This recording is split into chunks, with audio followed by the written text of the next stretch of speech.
intro? Yeah, I have two spooky intros. Okay. Um, So, I'm just gonna disclaimer, they're longer than your typical Twilight Zone. So here's the first one. You find yourself floating in an endless void. It's quiet, calm, and peaceful. A phone rings, the blaring bell shattering your eardrums. You don't want to answer, there's no caller ID. But you are brave in the void, so you pick up. On the other end, it's the Spooky Time Club. Thank you. That one's all right. But here's my favorite one. okay. You're traveling down a dark road. You see a Pizza Hut. Hungry, you decide to go in. But wait, now it's a Taco Bell. You are the combination Pizza Hut / Taco Bell. The phone rings. Don't answer it. You don't work here. The phone rings again, but you answer. It's the Spooky Time Club calling to talk to you about your car's extended warranty. It's nowhere near as spooky as the first one. But, hey. Okay. So basically, you folks just stumbled into one of two possible openings here for the Geek Show Spooky Time Club. And joining us today, it's me from Beyond the Grave. I'm Lee, and this over here is Rebecca Frost, who From the Pizza Hut Taco Bell Express on. The Taco Bell Pizza Hut Express from Beyond. One of my favorite Saturday Night Live sketches is The Adventures of Michael Caine and Peter O'Toole, and they stumble into a Pizza Hut Taco Bell Express. Yeah, Carrie has a bit. I think it's from National Lampoon from the 70s, and they're constantly going on about, I think it's Richard Burton and one of the other Richards, and they're constantly like drinking Aqua Velva and stuff. So you'll have to have Carrie check that out for you because it's amazing. Maybe I will. Oh, bye. Sorry, I realized my fan was going, so I thought I should turn that off. I can't turn mine off. My laptop it's depends on it. Part of your laptop. All right, once again, Rebecca gave us homework for the Spooky Time Club, and Yeah, sorry. No, it's all right. This one not quite what the pedigree of last week's entries, Rebecca. Mm-hmm. Yeah, I know. I didn't say they were all going to be good. No, but it's all fine. It's all fine. So, but the first one, let's actually talk about the first, which was actually a graphic novel called Sandcastle by Frederick Peters and illustrated by, as my notes say, Pierre Oscar Levi or Levy, depending on where you're from. Some French people putting together a graphic novel. Right. And I'm going to be honest. I thought Sandcastle was really good. It was stark, it was brutal, and it made me think. I really enjoyed it. Because I personally love a story that doesn't explain anything, where a situation happens and then it is done happening, and that like no explanation, no real resolution. And that Sandcastle does a really phenomenal job at that. It really does. And I mean, the story, I'll tell you right here and now, again, if you're feeling at all prudish about cartoon nudity, you're watching the wrong channel. But honestly, the art style is not something that I would normally gravitate towards. It's really scratchy. It's super sketchy, but it's actually really good at moving this kind of chaotic, hectic story together, which is several different groups of people brought together by choice at a beach. They come to a beach, and it does start with a woman swimming out into the ocean while an immigrant man from, was it Algiers? Oh, geez. He was an African immigrant, and he was watching some her African swim. country, I can't remember. Yeah. But because it makes racism happen. Racism is front and center in this comic, and also immigrant phobia is a big factor here. And because it's a French comic book, it's set in France, at a beach in France. Or it could be a beach in Spain, because the foreword does say that the writer got the idea from this beach he visited in Spain as a youth, and listening to his father talk about fascism when he fought in World War II, et cetera, et cetera, et cetera. And this all kind of led to this story of these people coming together. And if you've watched the movie Old from M. Night Shyamalan, which we'll be talking about in a moment, when the people arrive at the beach up until a certain point, it pretty much follows the graphic novel, right? Mm-hmm. It seems like. Yeah. There's M. Night Shyamalan definitely put his stank on it. Like you can tell Rubbed it all over. there's there's a very distinct line where M. Night Shyamalan comes in and gets his stank all over it versus what the comic book has or the graphic novel has provided.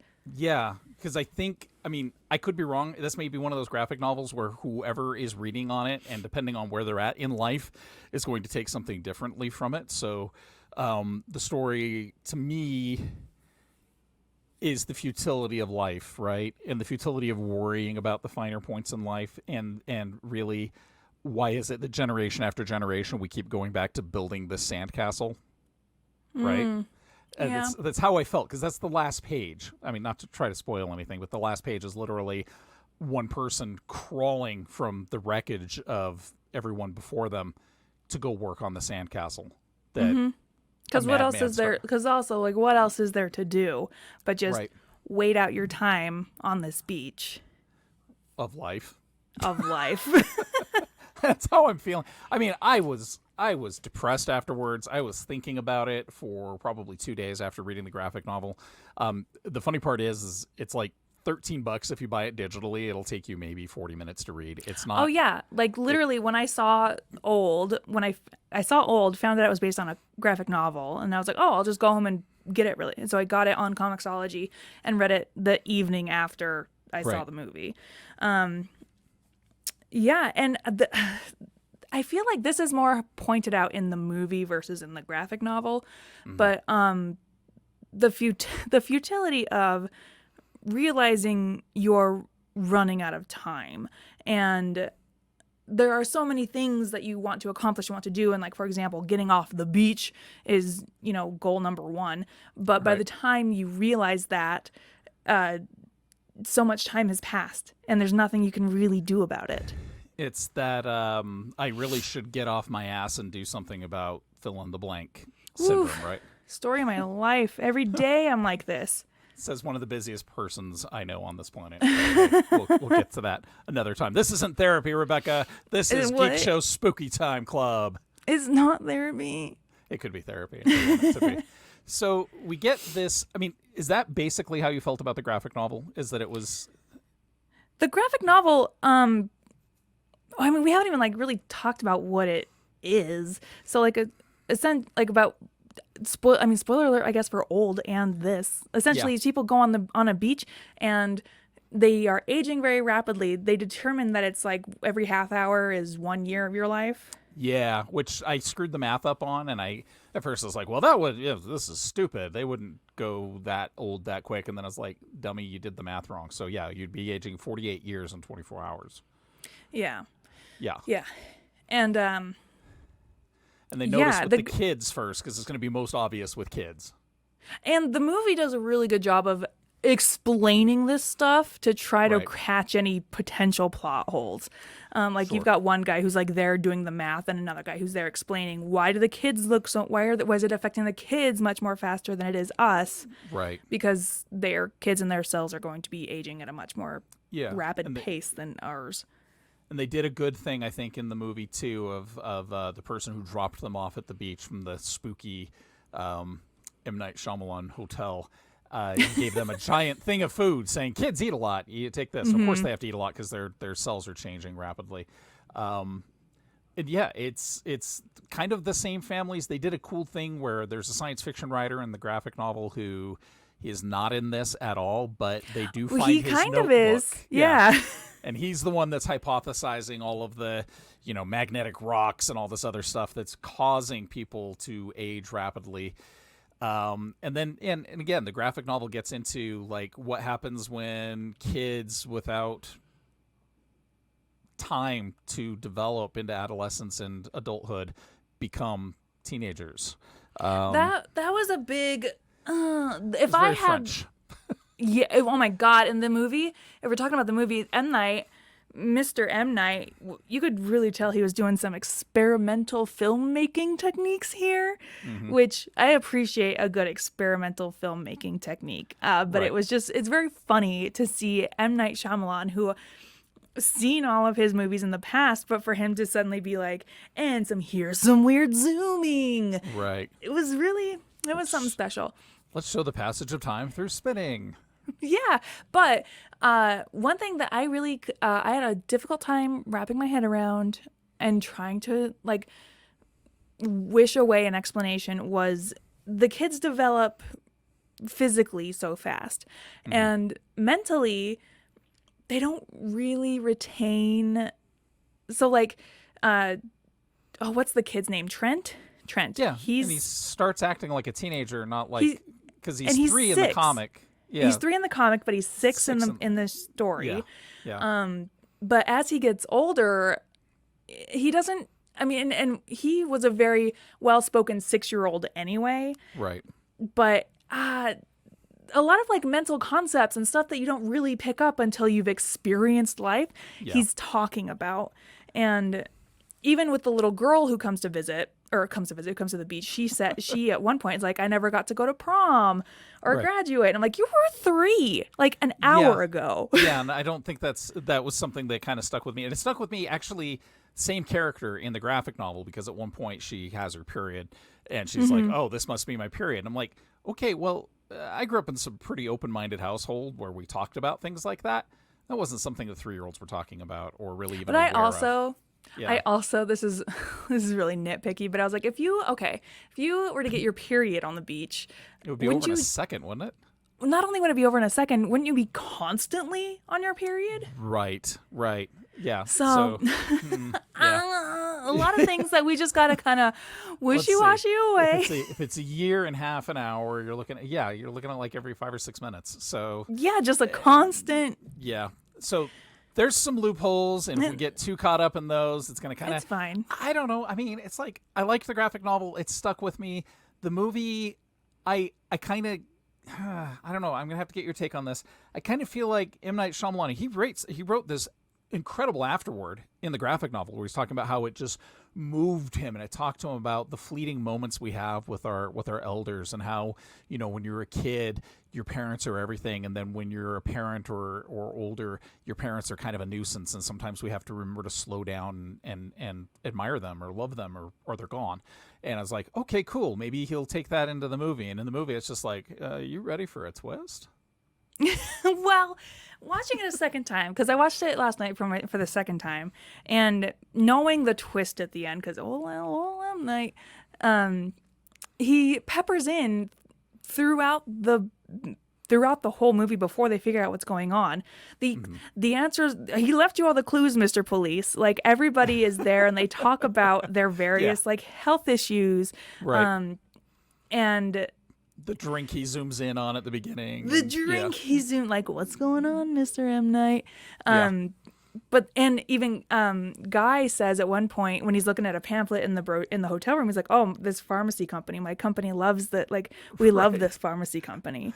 He doesn't have any Hitchcockian subtlety, does he? No, it's just like in your face. Yeah. But if comparing the graphic novel to, and we can move into what the movie does and the whole movie's plot. The graphic novel ends with so 2 of the kids that are there, within a period of time turn into teenagers and decide, what do humans do? Animal nature, they mate, and the girl gets pregnant and has a baby. In minutes. And in the graphic novel, the baby is the final survivor, right? It's this grown woman crawling on the beach to build a sandcastle, and then it just ends. But in the movie, same thing happens. The kids grow up. Our favorite boy from Hereditary, I can't remember his name. Favorite boy. He does a phenomenal job also of acting like a 6-year-old. He really just brings it through in his adolescent body. But he and the girl fool around, and she gets pregnant, and she's like, "Oh, it's fine. I just got a little fat." And everybody's like, "Ah!" Right. Because there's so much to process there in such a short amount of time. And she has the baby, and the baby dies immediately because neglect. Yeah. And not that it was neglected, but like, well, how much would a baby need to eat? How much would a baby need to eat? Like, constantly. Yeah. Just the rapid growth. Yeah. So that's another area where the graphic novel and the movie, I think, kind of get into some I don't know, hand wavium, because there's like, okay, well, here's the thing that if you get cut, you're going to heal instantly, pretty much, in the movie. Yeah. And yet you can hold your breath for 3 minutes. Mm-hmm. Would your lungs actually? I don't know. That's where I was kind of like, okay, turn the brain off, Mr. Analyst, because you're ruining, the escape plot at the end of the movie. Because of course there are 2 survivors, which gets to the big survival, the big reveal, big M. Night twist. Yeah, and if you don't want spoilers for this, like if you really want to put yourself through old, this is where you stop watching and stop listening, because we're going to reveal the big twist, which is what the twist. What big mega corporation is screwing people now? But it's for good. So Right. so essentially what this company is, and it's crazy how they have like tricked everybody into coming. So nobody is there under duress. Nobody is there against their will. Everybody has made the choice to come to this resort, but they have been tricked into going to this beach to be science experiments, where this company is working on various medicines for various diseases, but instead of, testing them over the course of a lifetime, they can test things in the course of a day. So for example, brilliant. It's so brilliant at the cost of how many lives. Exactly. But for example, one of the women on the beach, she is prone to epileptic seizures. Right. And whatever medicine they gave her in the trick cocktail at the beginning. We read your profile, and here's a drink that we think you'll love. Yeah. And give her a medicine that has effectively cured her epilepsy, because for the whole amount of time that she's on the beach, she hasn't had a seizure. So she went essentially 16 and a half years without having a seizure. 8.5 hours before she had a rapid series of grand mal seizures that killed her. And so, interesting, very interesting. That part I absolutely loved. And I also loved the fact that some of the scientists were like morbidly sad about the collateral damage, because they basically give you literature for people with terminal illness. Did I? I'm still here. Now you froze on me. Uh-oh. You back? We're back? I'm back. Yes, back. I'm back. Okay. Woo! So this pharmaceutical company like plants stuff on the internet for people who are terminally ill to find. And so they find it and they're like, oh, I'm going to fly to this island and then they're going to give me this cocktail. They don't know that. And they take him to the old beach and then they rapidly age. The old beach. Right. But like in the case of the 2 kids who survived, their mom had a tumor and they were able to cut it out of her, and it grew to like from a golf ball to the size of an eggplant in minutes. Well, it was kind of, that scene in particular was kind of crazy, because I was really thinking about this tumor, and when they got to the beach, she had like just been diagnosed with it, and they weren't sure what they were going to do. Right. And it didn't really seem to be an issue until how many years later? Like 5 or 6 years. Like 5 or 6 years later, it actually started to grow, and then it started growing very rapidly, which a tumor would do. Yeah. But then when they decide to operate on her, and because of the way the passage of time works, the wounds heal very quickly. But as they're cutting into her, she's healing as they're trying to do the surgery, so they have to like hold her open. Yeah, which that seems weird, right? Wouldn't happen that way. Yeah, right. Yeah, I mean, I'm not a doctor. That I'm not a doctor either, but I know the flesh would have necrotized, and so that's But again, we're putting too much thought into our M. Night Shyamalan movie. A lot of whoozy wutsies. A lot of whoozy wutsies. I tried to convince my husband to watch this with me by saying the bad guy from A Knight's Tale is in it. Your favorite movie of all time. And when I first saw the movie, I thought he had Alzheimer's. But then later, oh no, you're frozen again. Is it me? Oh no, there you are. I'm not sure. Okay. I'm not sure. It'll come out in the edit. We'll fix it in post. But then later, when they're in the laboratory talking about how one scientist feels like he should separate the pure medical from the mental patients, because our schizophrenia patient cost us our blood clotting patient. Right. Who was mid-sized sedan. First of all, what a lazy name. Come on. So lazy. Oh, lazy. you got me, M. Night. You made fun of the hip hop movement. Oh, you did it all right. Oh boy. But he takes the place of the immigrant character Right. from the graphic novel, which I thought was a nice upgrade, honestly. It's a good upgrade, but it allowed the racism because the schizophrenic character was able to transfer his racist tendencies towards that character. Here's my problem: is that I work with people with schizophrenia, and this movie kind of makes it look like schizophrenia is the cause of his racism, not institutional racism and schizophrenia causing him to be a maniac. That's why I thought it was something like Alzheimer's, because he would revert back to, a previous time in his brain memory where, And he's it going to played be more vocal about racism. It played like dementia too. Like they handled it like dementia, and then they bring up schizophrenia at the end, and I'm like, okay, did you just go with a word that had something to do with mental illness? I'm not sure, because the character in the graphic novel, also same character, but he's an older guy. He's definitely got dementia kicking in, and it's a rapid onset thing. But also in the graphic novel, there's no nefarious pharmaceutical company doing tests on people. So, however, in the graphic novel, there is a point where the Trent character, the 3-year-old boy, he sees somebody. He sees somebody with binoculars, and then there's somebody running towards them that gets shot. Yeah. So there is that. Like, what is going on? Is that lazy writing, or are you giving us hints? Yeah. Yeah. And I just don't know. I get to the end of this movie, and I said, okay, we had some good points. We also had some pretty iffy acting. Yeah, well, I mean. Yeah, I know M. Night Shyamalan is capable of directing people very well, and I know he's capable of directing children very, very well. Let's go back to Sixth Sense. I mean, one of the best all-time child performances of forever. But in this, there was it was almost like, and I recognized that it was a multinational cast. You had people from all over the world, and they were all performing in English. But there's some real cue card reading going on in this movie. Mm-hmm. So. Yeah, which really sucks because favorite boy, wish I could remember his name, and then the girl who. She's gone on to do things like Last Night in Soho and Jojo Rabbit. I wish I could remember her name. She got started in the Hobbit movie when she was like 2. I never saw it. Yeah. I'm glad you didn't put yourself through that either. I've only seen the original trilogy once in theaters and never again. Wow. Yeah. I guess you're not watching the Lord of the Rings series with me then. Sorry. Okay, she wasn't bad. No, but there was kind of a struggle.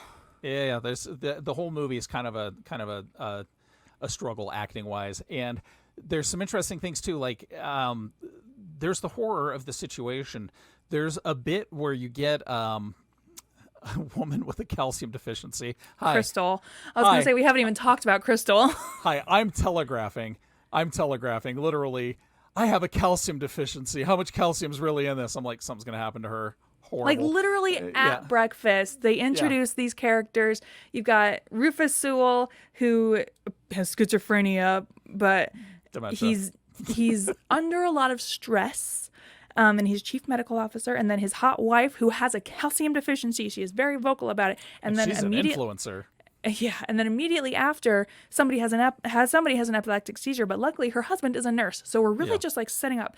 And one of Trent's things that he does too, because he's 6, and I can't begrudge a 6-year-old, but he runs around the resort asking people their names and their occupations, which is so force-fed. It's forcing its way in to help us resolve at the ending, because he meets a guy who he's like, hi, I'm Jerry and I'm a cop, and he's like, okay, so he has that knowledge in the back of his brain so that when they do escape and get back to the hotel, he goes right up to the cop.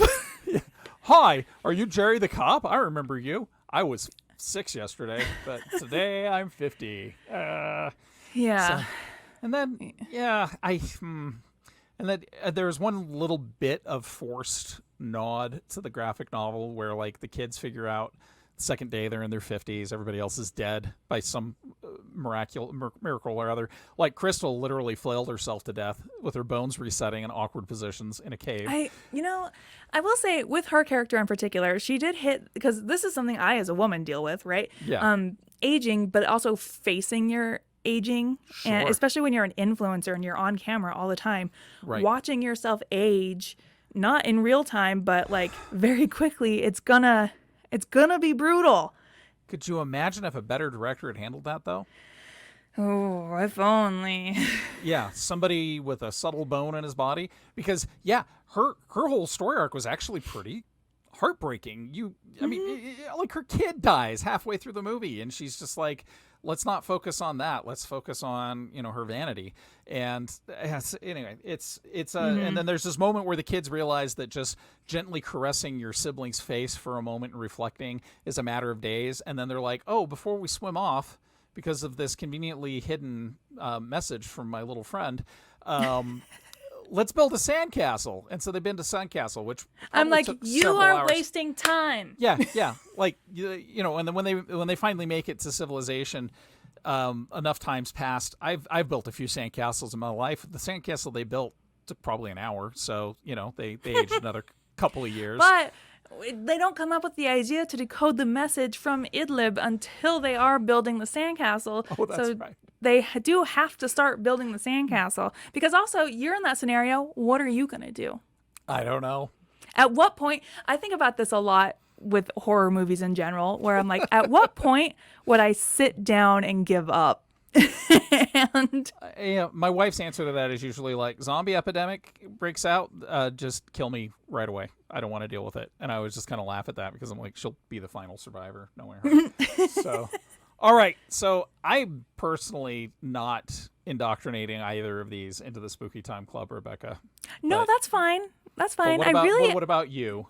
No, not at all.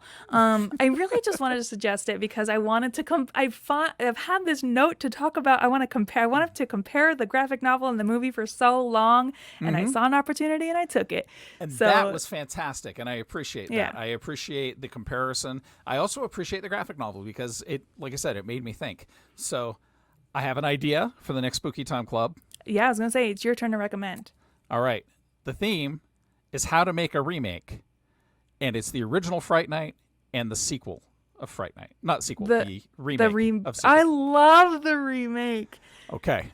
So the Okay, so original both of them? was one of my favorite movies when it came out when I was 16 years old. And I absolutely adore the remake as well. So that's going to be your homework, kids. If you want to watch both of those, check them out. I also love it because it illustrates the divide in generations so beautifully, because the character of Peter Vincent is going to hit differently in each movie just depending on when you grew up, which is awesome. So Fright Night is our next homework. And it's on Pluto TV. Otherwise, you have to rent it. Or if you just own them because you're if you just own them. a Fright Night fanatic like some people. Anyway, it'll be interesting. We'll be doing that, of course, on Thursday because that is when we do the Spooky Night Club. And if you folks enjoy what we're doing, make sure to hit the like button, subscribe to the channel. We do a whole bunch of stuff here on the Geek Show podcast. We also stream live every Saturday morning at 11:30 Mountain Time. And I'm Lee. I'm Rebecca. I'm calling you about your car's extended warranty. Thanks, everybody. Goodbye.